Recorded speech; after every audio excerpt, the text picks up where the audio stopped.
Welcome back, everyone, to part 2 of my interview with the amazing, powerful, healing Natasha Helfer Parker, marriage and family therapist, licensed, certified sex therapist, and all-around amazing person, longtime supporter of the Open Stories Foundation, host of Mormon Mental Health podcast, and also of Mormon Sex Info, which is a great podcast about how to get your sexy on. Is that what it's about, basically? It's about anything to do with sexuality and Mormons, yep.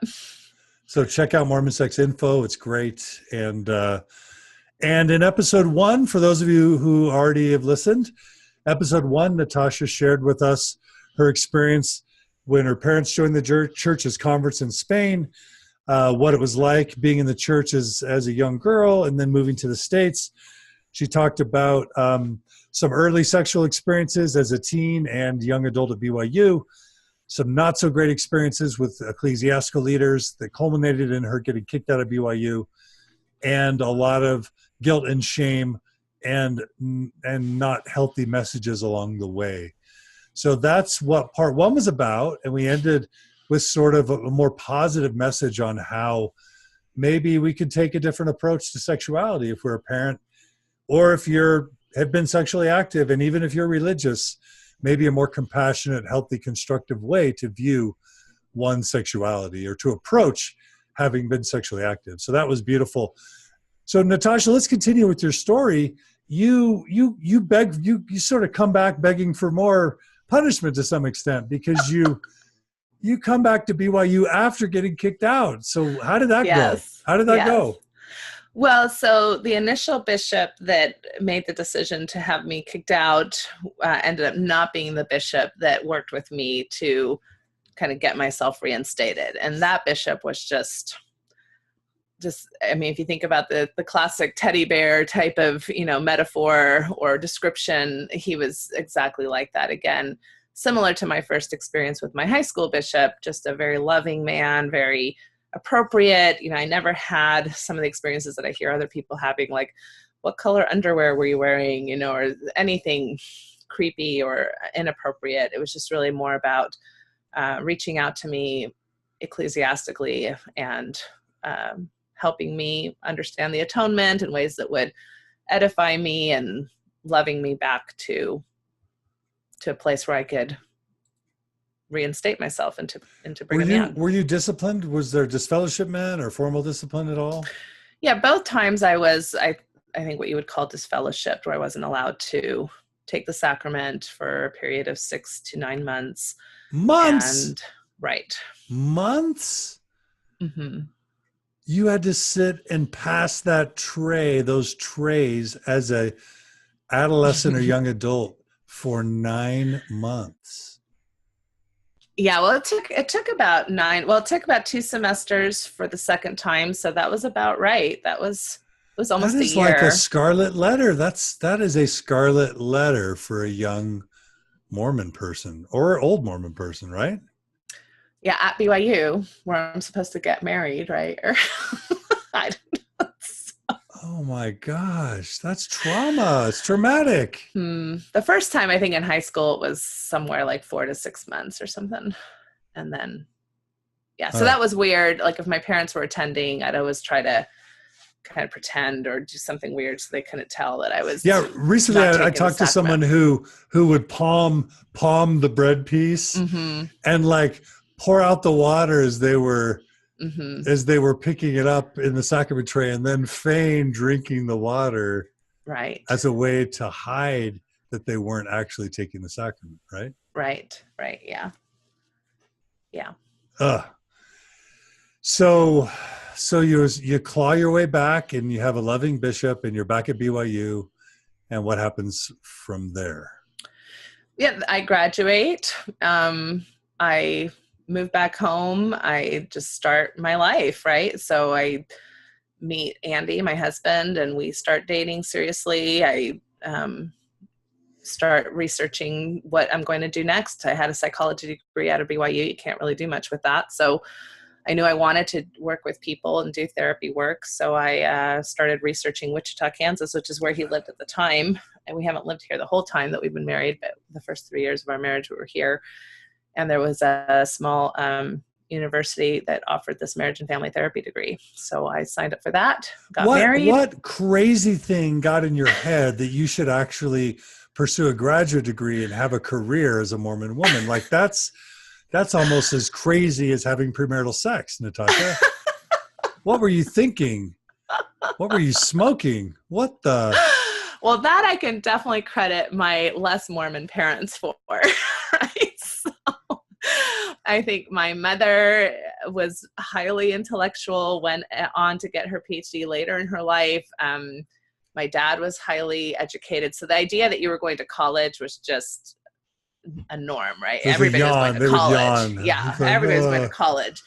And in fact, I was a disappointment in my family because I didn't go to get my PhD. So the fact that I would just get my master's degree was a little bit less than optimal. And I am the only one in my family out of the 4 siblings that has less than, a PhD type status, type of degree, professional degree. Sure. Okay. So, yeah, so that was a given. And that was, again, one of those things that I was able to shelve. So I think Andy comes from also a non-traditional background in Mormonism, and he got married very late in life for a young man. So he was not the type that would say, oh yeah, I can just get married when I'm 22. He was like, how am I going to provide? He had zero support financially. He had a lot of support lovingly. He comes from a great family, but they didn't have the resources to help him financially. And so he had to make it on his own. And he wasn't going to marry some girl just because that's what the church said to do. So even though he was doing everything else, I guess this is selective Mormonism, right? We all do it at some level. We all are cafeteria Mormons at some level in different areas of our lives. And we both felt very comfortable that, yeah, we're not going to have kids right away. We're going to finish, my degree. And I knew that I would have to not only get my degree, but I would have to work full time for 2 years after getting my master's level degree if I wanted to be licensed, which is the only way I was going to make any money. And so I didn't want to have babies while I had to work for 2 years, right? Because I did listen to that advice that I should be a stay-at-home mom for the most part. And I felt like my whole degree of an effect was part of why I chose to be a therapist, was because of the flexibility it offered me to be a mother and to stay at home with my children. I mean, if you really want to know my dream was medical school. I was going to go to medical school. And that's what 2 of my siblings did. And back in my more Mormon days, I tried to convince my younger sister not to go to medical school because that would ruin her ability to be a stay-at-home mother. So that's the space I was in at the time, So I became a therapist because I knew eventually after doing the initial grunt work, I would have more flexibility and be able to have children and stay at home with them. And that's what I did. Why marriage and family therapy and not social work or psychology, psychologist sort of stuff? What draw you to marriage and family therapy particularly? Was it just the program that was available? Or right. At the time, it really happened to be one of the only programs available here in Wichita. There was a PhD program at Wichita State, but it had to do more with business consulting and psychology or something along those lines. And that didn't seem very interesting to me. I think I just kind of fell into it. I didn't really understand the differences at that point between social work and marriage and family. It wasn't like I had experienced sexual trauma or sexual abuse. And so I want to help people with those types of things or families. No. Okay. So something that I don't know if I missed it or if you weren't explicit in your essay, please correct me. I wasn't sure whether prior to your marriage with Andy, you, I could say confessed or, let him know that you had been sexually active. I heard you say that some had encouraged maybe you to keep it to yourself. Are you comfortable sharing whether or not you disclosed that prior to marriage? So I did. I disclosed it right when we were engaged already. And how was that conversation? Oh, it was awful. It was one of those things where I had decided the don't ask, don't tell type of philosophy was fine. And he'd never asked. And I just assumed we were fine. And then all of a sudden he said something. Well, we long distance dated a lot because he was already working in Wichita and I was still in Utah. And I remember our conversation. He was like, oh my goodness, it's going to be amazing for both of us to have our first times together. We were just kind of like love talking, right? And through the phone. And I paused too long. Oops. And he was like, well, wait a minute, is this not your first time? And then I was like, do I lie? Do I like what do I do here? Yeah. Nobody prepares you for these conversations when they say, oh, by the way, don't tell your future husband something that's pretty significant in your prior life, right?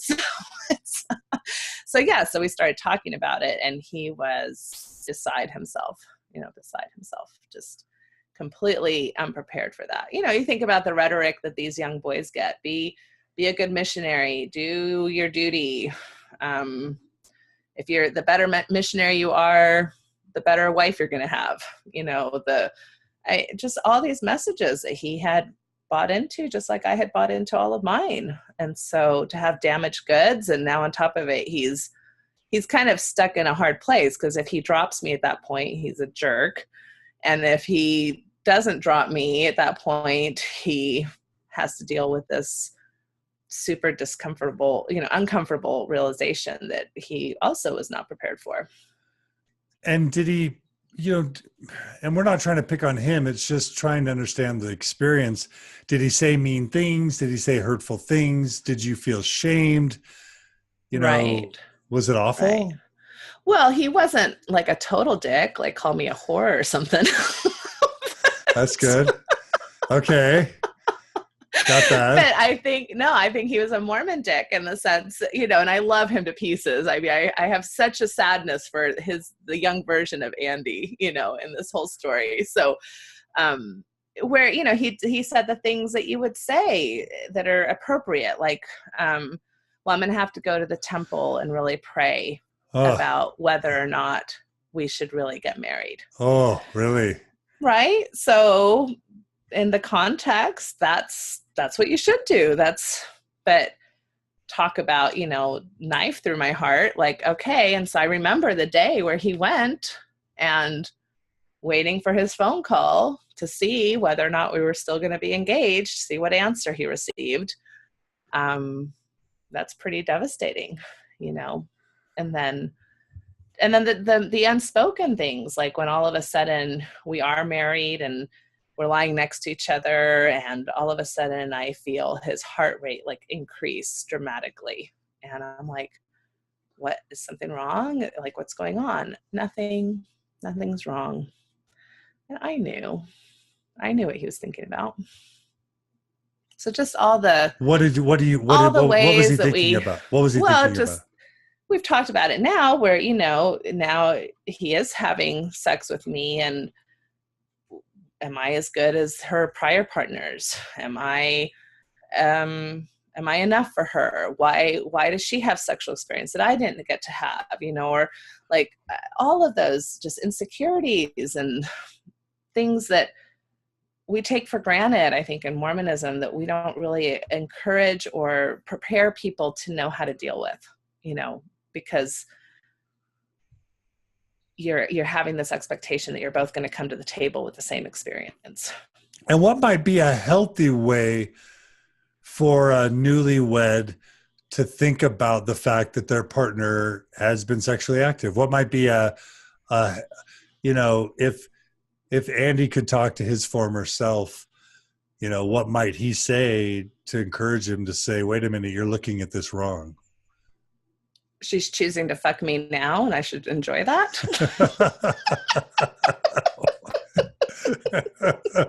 I'm so sorry to be offensive.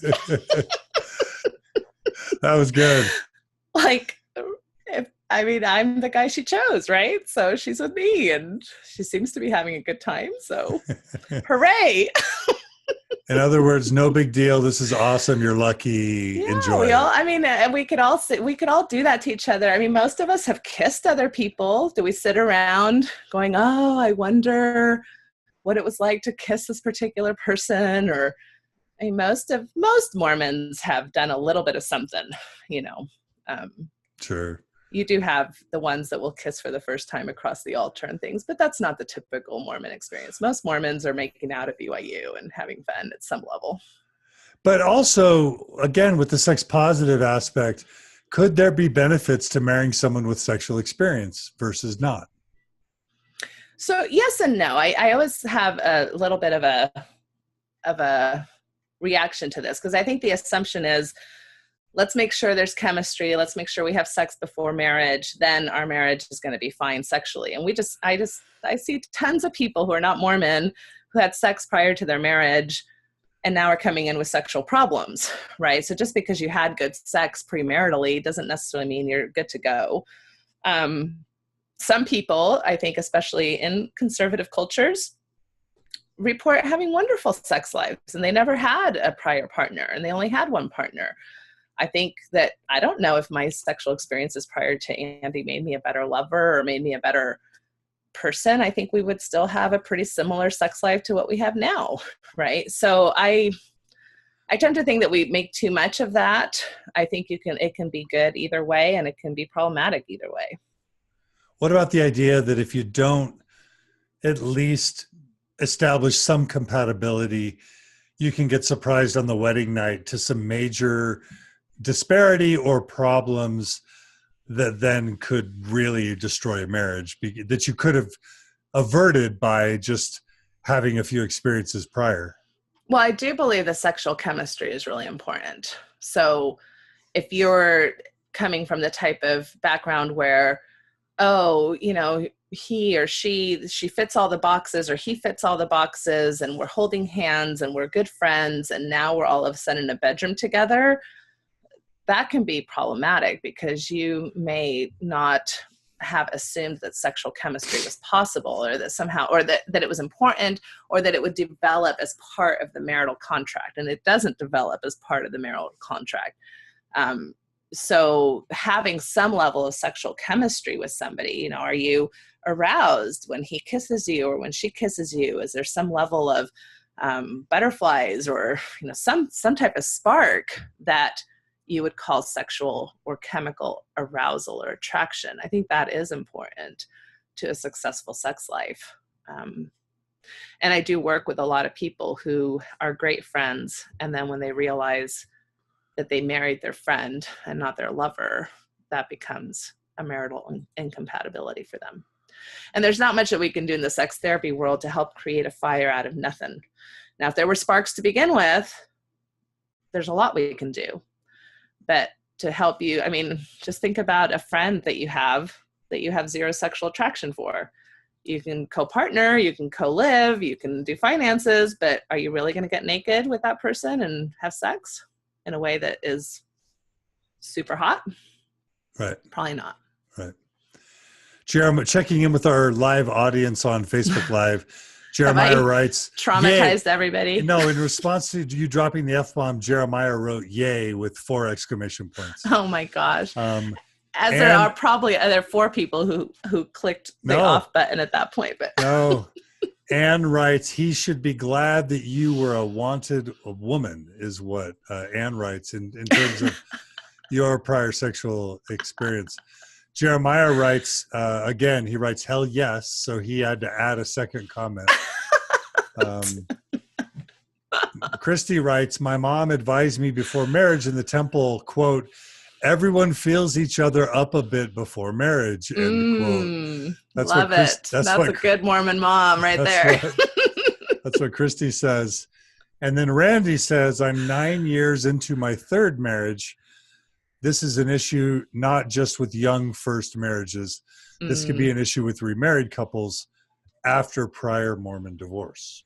Yes. What do you think Randy's getting at there? Well, I think this idea that, I don't know if he had premarital sexual experiences, that didn't automatically mean that he's having great sex now just because he had hot sex. But he certainly would have had sexual partners prior to his 2nd and 3rd marriage. Right. Right? Yeah. Yeah. And that doesn't automatically mean you're a good lover or that you've learned much about yourself, just because you've had sex. Right. Exactly. Okay, cool. All right. So how did you and Andy, I guess there's, probably multiple threads of your story.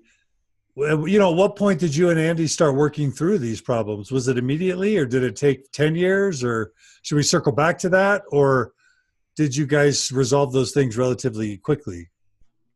No, I think for about 5 years, we just continued to hurt each other in ways that we didn't intend to, but we just did. And And then I think it was probably with the birth of Isabella that things just kind of changed for both of us. Now we are kind of committed at a whole nother level, and we're having to co-parent, and not that that was easy and cupcakes, because we fought a lot about gender roles, and we fought a lot about, just kind of how we were going to manage that new type of relationship together, of co-parenting together. But I think as far as the sexual piece, it really shifted something for him where he could see me in a different way, or something happened for him and he started to really do repair work with me. So honoring that he had hurt me, honoring that he had had this type of response that he now felt was immature, or, and just trying to work through that. And we've had a lot of very deep conversations in the last,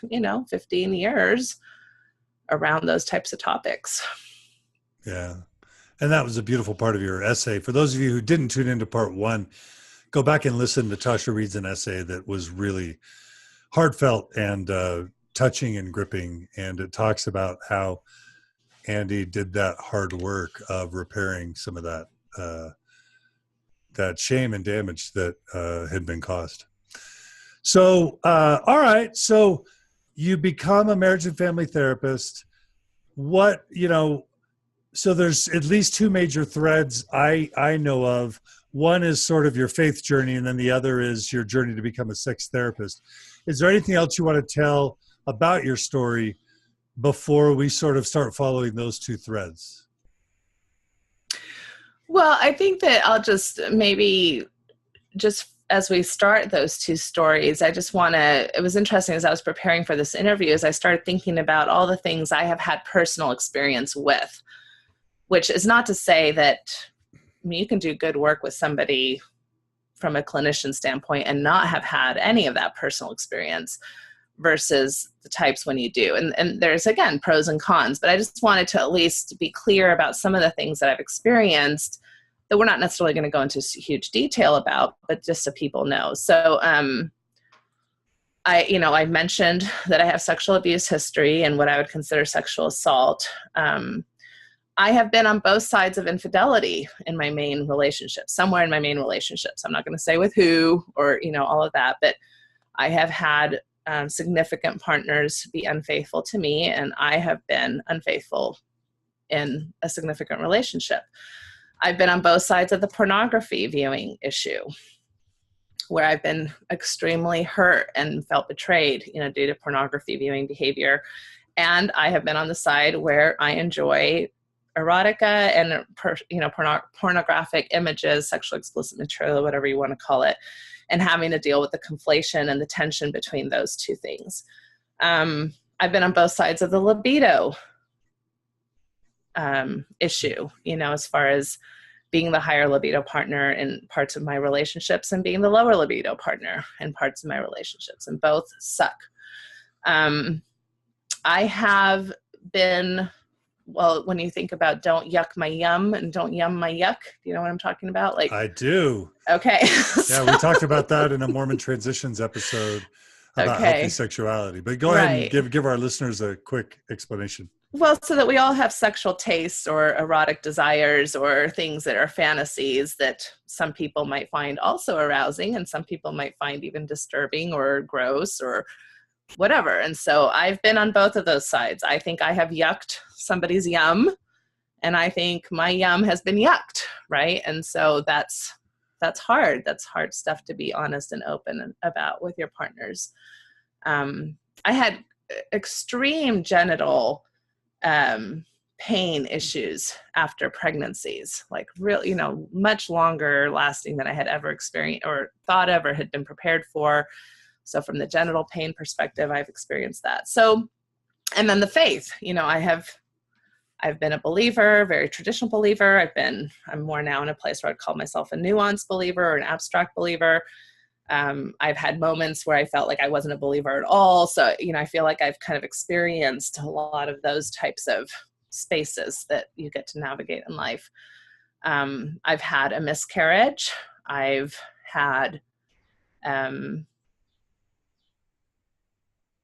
So I was going down the list and I'm like, geez, 45 years, I've been through a lot of crap. and a lot of growing opportunities.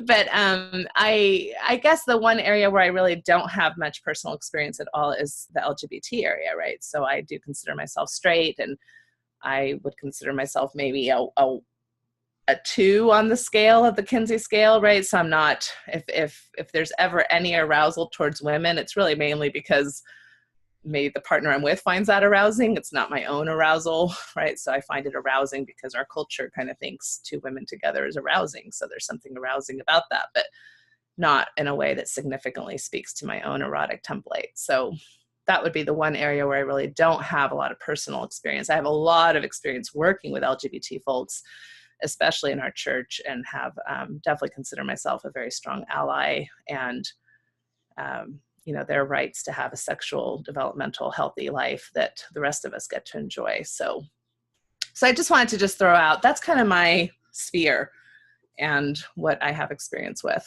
and personally, and since so this is my personal story. And so I'm guessing that feeds into, at a minimum, your desire to become a sex therapist in addition to a marriage and family therapist. Is that true? I mean, my desire to become a sex therapist really did come from my experience blogging the Mormon Therapist. Okay, blog. So talk about what events or thoughts led to you breaking onto the scene around 2009 with the Mormon Therapist. How did that happen? How did you become the Mormon Therapist? Well, so I moved at a time when online practice wasn't even a thing. So the internet was still pretty new, and found myself without my practice, right? So this is kind of a typical Mormon woman story. I had developed a practice in Wisconsin and was doing well. And then I follow my husband's career, and all of a sudden I'm without my practice and have nothing much to do professionally. So I started writing, and I started this blog because we were starting to see some internet possibilities of how to reach out to people more than just in your own community. And I had no idea what would happen with it. But I had a visiting teacher, actually, who helped me come up with the name. I was like, well, what should I call it? Like something like Pebbles and Unicorns, right? Or Healing Waters, or, or Symmetry Solutions, or right? Something like that. Something like that. Yeah. And she's like, call it what it is. It's the Mormon Therapist. I was like, oh, that's so narcissistic. I'm not the only Mormon therapist. That's crazy. She's like, the Google is going to want to look for things. And if you call yourself the Mormon Therapist, it will find you. I was like, okay. And it did. Okay, but why did you think of yourself, instead of just thinking of yourself as a marriage and family therapist, why did you think of yourself as the Mormon Therapist? Because, quite frankly, my whole career has been with Mormons. I mean, how'd that happen? Well, you're in Milwaukee or Wisconsin or Wichita. How does that happen? That happens when you're a Mormon woman and when you don't work full time because you have 4 little kids of your own. And so when I started my career, I actually worked in Detroit at a substance abuse center for heroin addiction.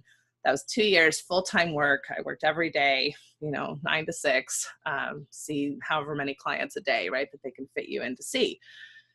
But then I got pregnant, and then I started really kind of having more of a private practice. I was licensed at that point, and so I contracted with LDS Family Services. I was able to use the church building as a part of that, so I didn't have a lot of overhead, and I would work a few evenings a week so that Andy could take care of the kids while I worked a few evenings a week, and it didn't interfere with my Mormon motherhooding, right? Motherhooding, is that a word? It is.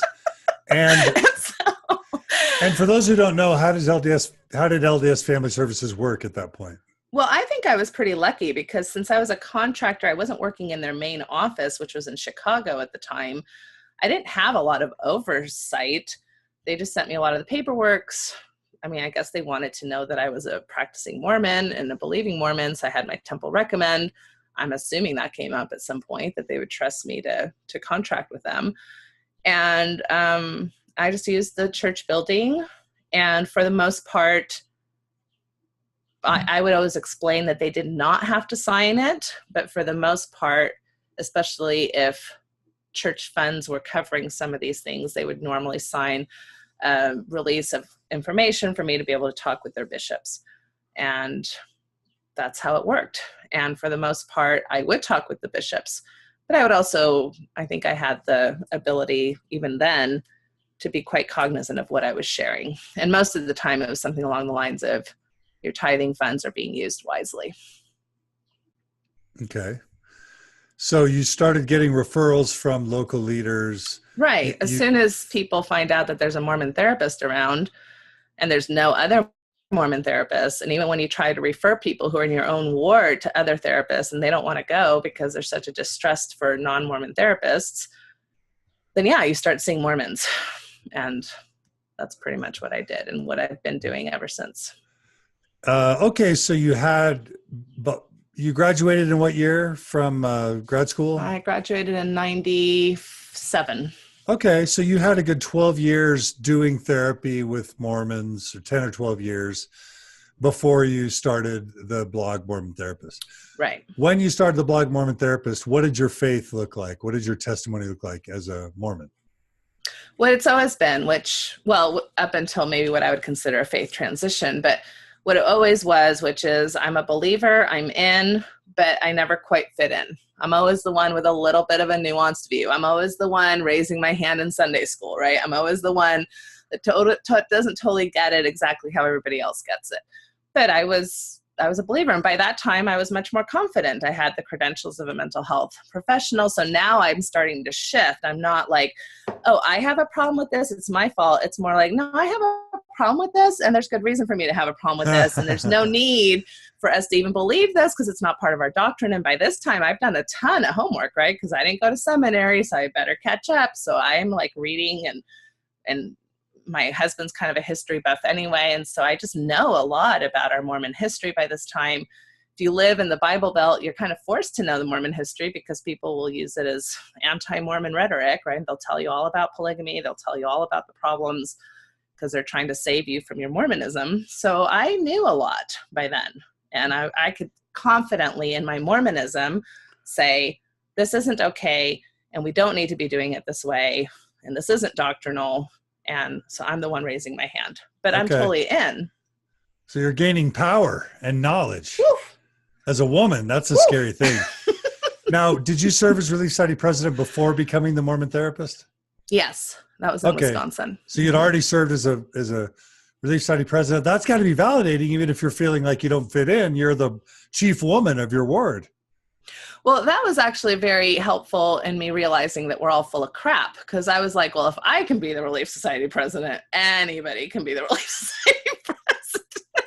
And so I was, before you get a calling like that, you're kind of like putting everybody on a pedestal, right? And, oh, they must be the people who read their scriptures every day and do family home evening perfectly. And they must have all their I's dotted and their T's crossed because they have that calling. And so when I was given that calling, I'm like, okay, well, yeah, I'm generally a good person and I'm responsible and I'll do this job, but by no means do I have all of that stuff crossed off. So it gave me a whole new perspective on leadership in general, like bishops, and it went all the way up where I could have a much more realistic kind of impression of what leadership in our church is, which is imperfect people trying to do good things. Perfect. Okay. And if I recall right, you were writing about masturbation right off the bat on your blog. Is that true, or do I have that wrong? I was writing about masturbation between married partners right off the bat. Yes. Yeah. So what led to you starting so bold? Because the questions were bold. Okay, so you and I felt like I had to answer them. Like if so I'm you put out the Mormon Therapist, and people start asking you questions. Yes, So and I come from Italian heritage, John, and I have zero political astuteness, and I speak my mind, and it's not always the smartest thing for me to do, but I didn't know any better, so here's my answer. I didn't think about all the political ramifications of being open. I don't consider myself bold. I'm just answering a question. So was there a first time that you got significant traction or sort of an explosion for something you wrote, and when was that? What was that experience? Do you remember? Well, I was shocked that anything was happening at all on this blog, and it all happened very quickly. Immediately, I was having thousands of readers per day on this blog. And that happened within weeks. So I was shocked. And I was starting to get questions. And to this day, I have thousands of questions I've never even answered, right? Because it just got to be overwhelming and too much. And originally, because I wasn't saying anything that I would consider not supported by church policy or church doctrine, my ward and even my stake president at the time were extremely supportive of this project. And my Relief Society president at the time was a nurse, and just thrilled that I was talking more realistically about issues and talking about things really from both this perspective of Mormon theology, but also with the many things that we value as Mormons, which is medical knowledge and science. And we do have that marriage in Mormonism. Sometimes we suck at using it, but we do have it. So as you're blogging, and you're starting to get thousands of readers, were there any events that like were notable in those early years that sort of went in a direction you thought was either bigger than you thought it would or in a different direction than you thought it would go? Well, the biggest thing that happened on my blog where I understood that I was making a turn is when I did my piece on masturbation in general for those who are not married. And I knew that that would change my dynamics with everything. So it took me a while to... What made you think that that would be a problem? And how did you overcome your fears to release that? Well, I knew it would be a problem because I was going to say something for the first time that people could say that's not what the leaders are saying, which is that masturbation is not a sin in of itself. That's not a behavior that I would deem sinful. And I think I had that position way back, even when you interviewed me, and I lied to you about it. What? You asked... What? This interview's over. You lied to me? We're done. I lied to you. We're through. No, what happened? Okay, I interviewed you about what? Yeah, I think it was our very first interview together, and you asked me, so what's your position on things like masturbation? And you were asking me about all kinds of stuff, even before I was a sex therapist, just because I was a therapist that talked about sexuality. We have therapists that don't even talk about sex, but I was always one that was comfortable talking about sexual issues. And I felt that my training as a marriage and family therapist did prepare me somewhat for that. I mean, we had one whole class on sexual development. So I felt, right, somewhat like that was my credential at the time. And so we talked about it. And at that point, I remember saying something like, I haven't made up my mind about that yet. And I left it open. And you were scared, to be honest. Oh yeah, I didn't know you from Adam. I didn't know who was going to listen. And quite frankly, I was not at all ready to make a formal public stance on that topic. Nor did I see it maybe as my place. Like, people have their rights to their own religious values, right? And I'm a therapist, and I need to respect people where they're at as far as their own religious values. So, like, for example, I could see a couple that come in and tell me, well, the only reason to have sex is through procreation, and that's what our that's what our religion tells us. And I wouldn't necessarily be saying, well, your religion is crazy. I'd have to work around that. I'd have to work around, well, what is okay and what, figure that out. So I didn't see it necessarily as my position or my place to make that stance. However, as far as what changed my mind on that is that I did start seeing it as an ethical responsibility, because having the expertise that I do as a clinician who's worked primarily with Mormons and seeing story after story after story where something as simple as masturbatory shame causes anything from self-esteem issues, which is kind of on the lower side of,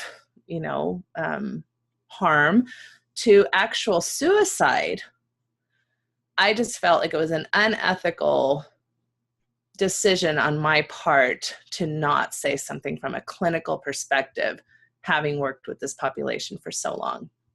So that's what forced me into kind of what I would call an advocacy role. So I'm no longer just a mental health professional. Now I'm an advocate.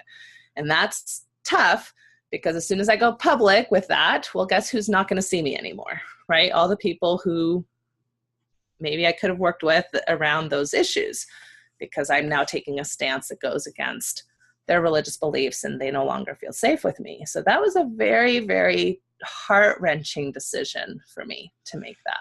How far into your blogging years did you decide to come out with that position? I'm trying to think when I wrote that piece, but I'm guessing it was like 4 or 5 years ago now.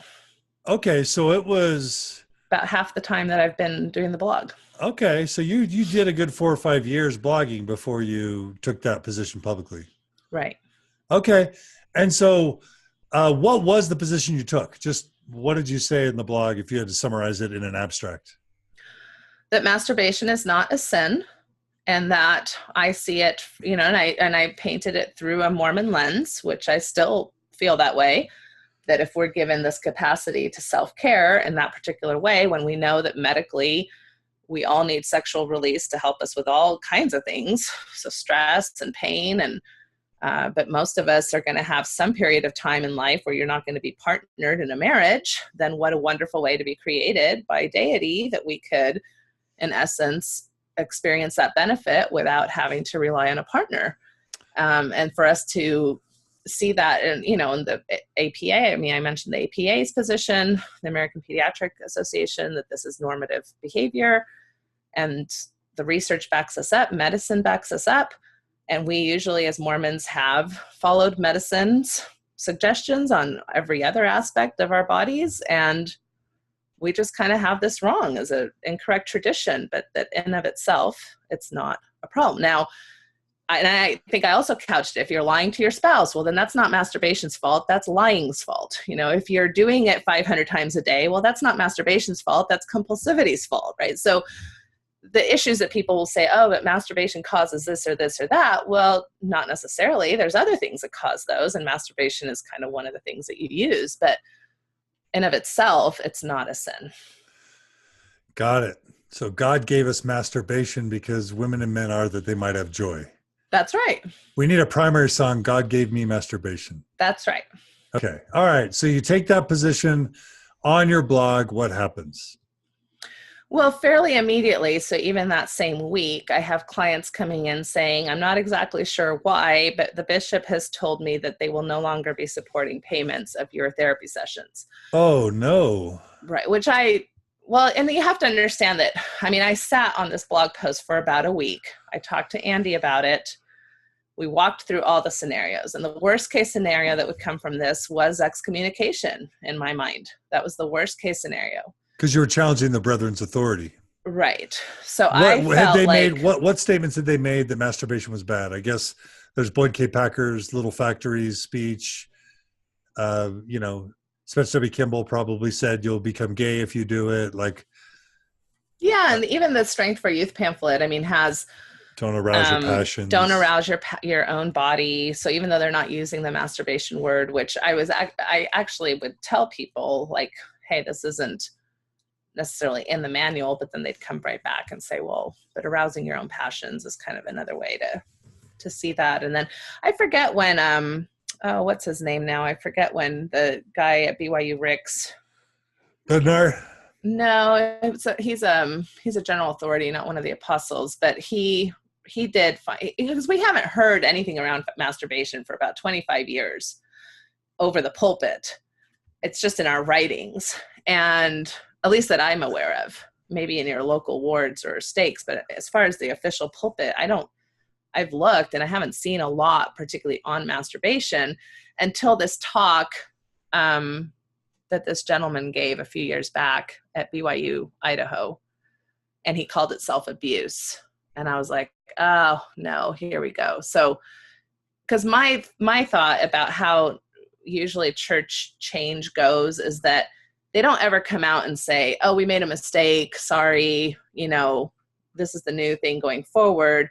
They just kind of stop talking about something for a long period of time, and then all of a sudden the new generation doesn't even know it was a thing. And that's kind of what I thought was happening with masturbation.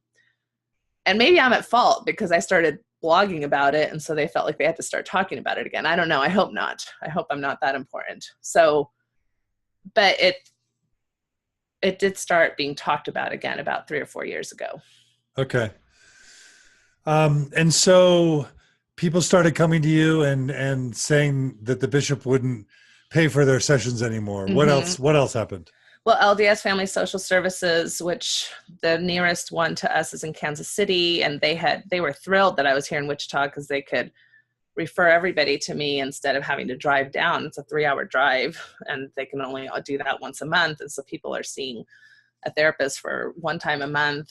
It's just not very adequate for services. So they were thrilled to refer to me, and they stopped referring to me altogether and wouldn't even answer a few emails that I sent out saying, hey, I'm not hearing from you, or I need this new bishop's list or whatever to communicate with this bishop. And they just stopped answering me altogether.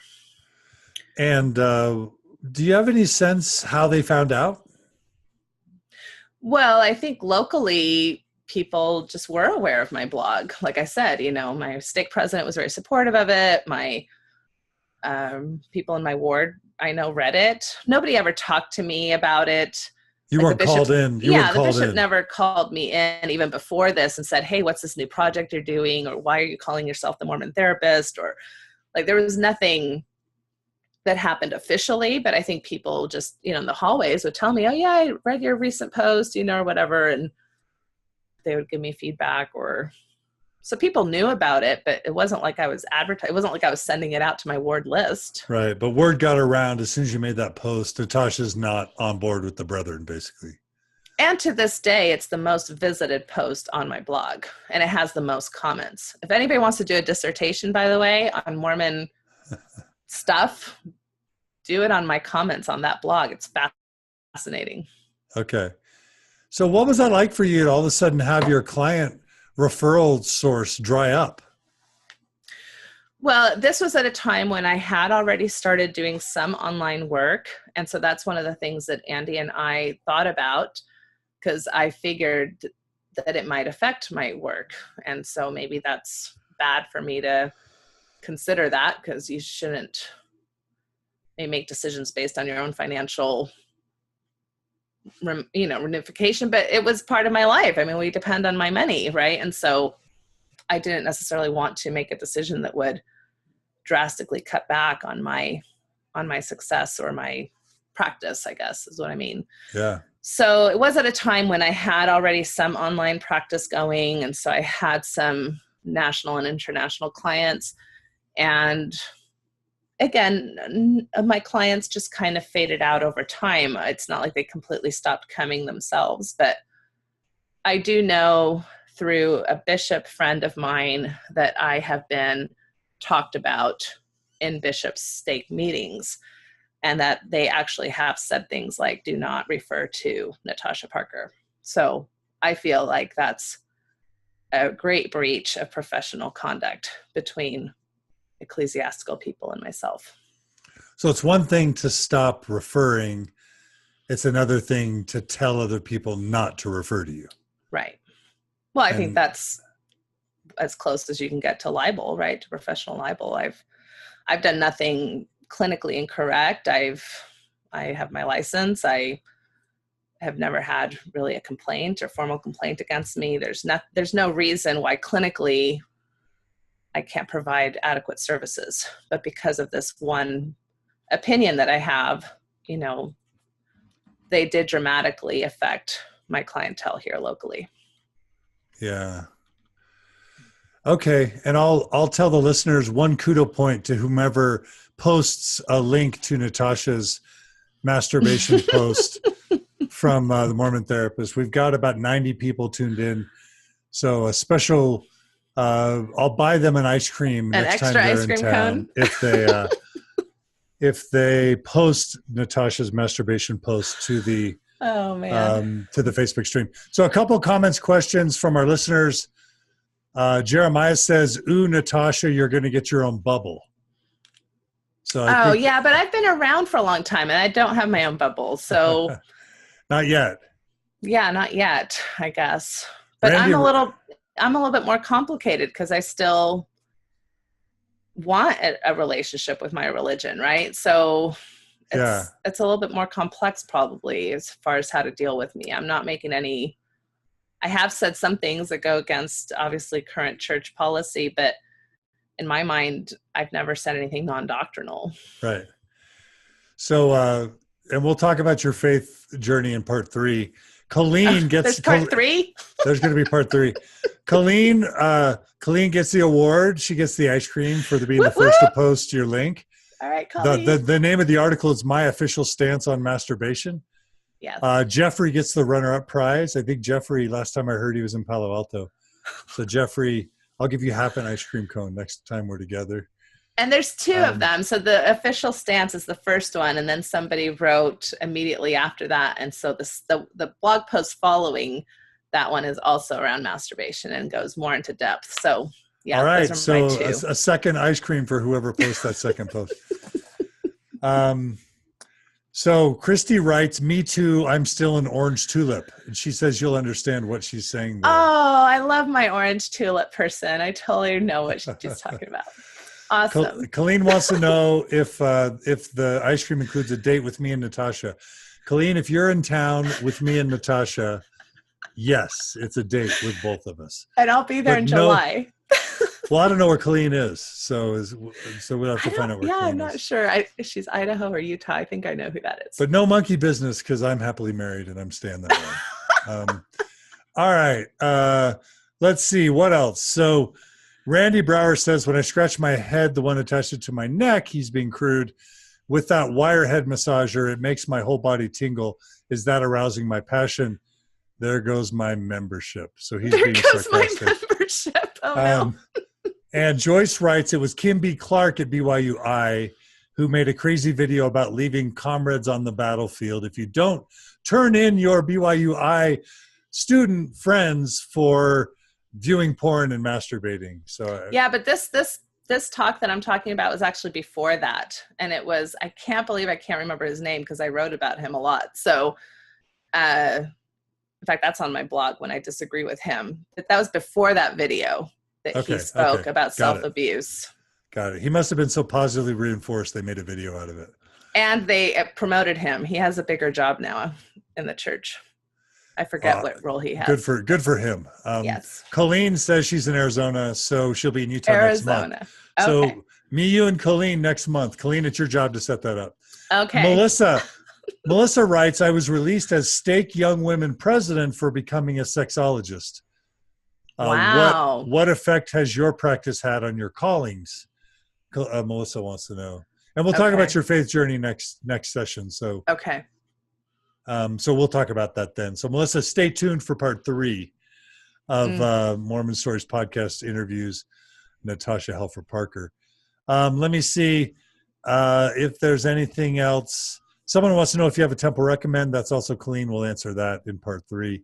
Okay. So I think we're ready to sort of close this episode, part 2, where you've talked about your journey healing in your relationship with Andy. After that shame of having premarital sex, we've talked about becoming a marriage and family therapist and then a sex therapist, and how your public disclosure on masturbation led to your being blacklisted amongst the saints in Wichita as a therapist, and the LDS Church no longer being willing to refer clients to you. So, Natasha, thank you for part 2 of this interview. Thanks to all the listeners for joining us. We love it when people post comments and questions. Kudos to Jeffrey for posting Kim Clark's, Tad Callister's presentation at BYU Idaho. Tad Callister, thank you. Yes. So Jeffrey, you get a 1.5 ice cream cones now, yes. Jeffrey. Next time you're in, I'm in Salt Lake City. So Jeffrey, if you're ever in Salt Lake, I'm closer. And so that's awesome. And just thanks to everyone who listens. If you support this episode, if you appreciate what we do, please go to Mormon Mental Health podcast or Mormon Stories podcast and make a donation. Monthly donation, $10, $20, $25, $100 a month can literally be what keeps us alive. And so we really appreciate the support. And for those of you who no longer pay tithing, or even if you do, this can be a great way to support a worthy cause. So please make a donation and either help yourself or help others, because this work is helping literally tens of thousands of Mormons have less sexual shame, have healthier marriages, have less depression. And that's what supporting an interview like Natasha Helfer Parker will do for you. So Natasha, the website is symmetrysouls.org. Is that it? What is it? SymmetrySouls.com is my practice. SymmetrySouls.com is her practice. The Mormon Therapist is the blog. Jeffrey lives in Salt Lake City. So Jeffrey, we need to do our ice cream soon. And thanks for joining us for part 2 of my interview with Natasha Parker. Join us for by the way, yes. Glenn Wilcox, he found my other one. It's How Can I Go to the Temple If I'm Still Masturbating? So shout out to Glenn Wilcox. All right. We'll have more people going to the temple who masturbate after today. And so thanks for joining us. And please tune in for part 3, where we talk about Natasha's faith journey, where she stands now, which is an unorthodox view, and even unorthodox for Mormon Stories listeners and for post-Mormons. So please stay tuned for that. And we'll talk about what happened in her faith journey, where she is with the church, and where she is with her beliefs today. So thanks to everyone for joining us on Mormon Stories podcast.